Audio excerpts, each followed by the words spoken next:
Well, we drop the audio of our podcast every Thursday morning, right, 7 a.m. on all digital streaming platforms.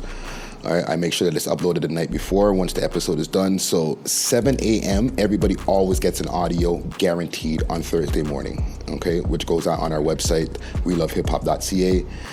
And then you could just go to all the different digital streaming platforms and find us there too. But as far as visually, on YouTube, every single day, I publish a video, all right? Around 12 p.m., roughly, I publish a video on YouTube. Prior to that, I'm on Instagram maybe by 10 a.m. posting some type of promotional thing, whether it's something for somebody else. We've got different people that we're posting advertisings for, so I might post one of those early. And then by 12 o'clock, 1 o'clock, I'm posting what I published on YouTube, all right? Go to YouTube, go to the link in the bio. This is the video that's available right now, and I'm putting clips of that on Instagram. Right, my Instagrams are also synced, and the Instagrams being the We Love Hip Hop Network or at We Love Hip Hop Network, and my own Instagram, Friday Ricky Dred, Dred. But those are also synced to 2 Facebooks and 2 Twitters and a Tumblr page, right? So every time I post on Instagram, it's simultaneously going out onto all those different platforms at the same time, right? And that's the thing that's one of the things that entices the people who we have as our clients that, ask for video postings or advertisers and things of that nature. The fact that it's synced to a whole bunch of other platforms. Like my Facebook page has 5,000 people on it almost. Right? I'm like 20 people under 5,000. So a Facebook post is getting the visibility of at least 5,000 people. Right? And in this day and age, numbers are valuable when it comes to social media. How many people do you have working for you? Right now, including yourself, right?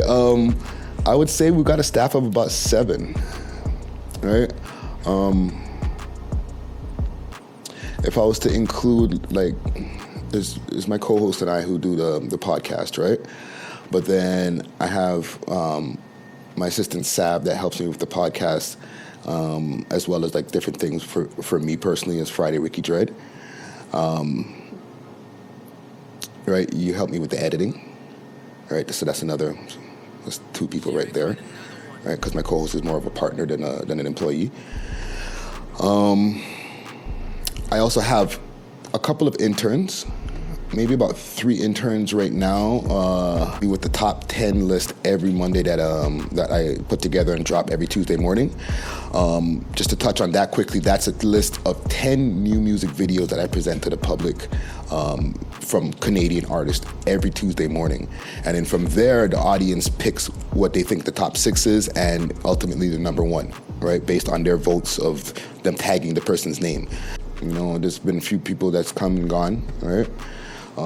But for every person who's come and gone, we've learned something in the process, right? So, what are some challenges for you when it comes to the technical side? Challenges in the technical side. And what some things that you've learned? Just expand on the technical side of this industry for you, because you don't have a background in the technical side. But Not at all. So it was a learning process. Yeah. It goes back to even our last, what we were talking about right before this, if that question lines up before. But with the different people who have come and gone, especially with the technical stuff, they've shown me stuff that I keep, right? I didn't start using Adobe Premiere. I started using just some other program.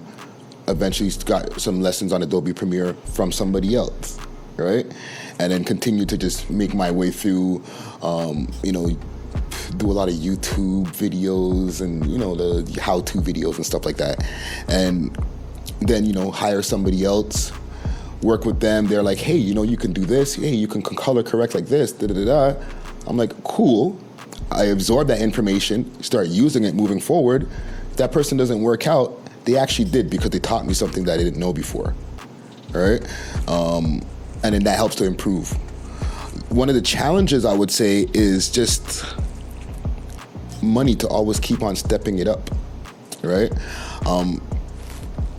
In the end of the day, it's always about, it's if you have great content and it's filmed well or good enough, it'll drive. And the audio is taped good enough, it'll drive. It doesn't have to be the most greatest 4K quality stuff, as long as it's really good content, right? And just not horrible to look at. But one of the challenges is more management, people management, right? Knowing when to delegate, knowing who to delegate to, finding the people who have the skills and also have the drive to be able to do what we're doing here, because, like I said, I drop a video every single day. So it's important that the people who I have working with us and for me along the way are able to move at the pace that I move, because I move fucking fast, right?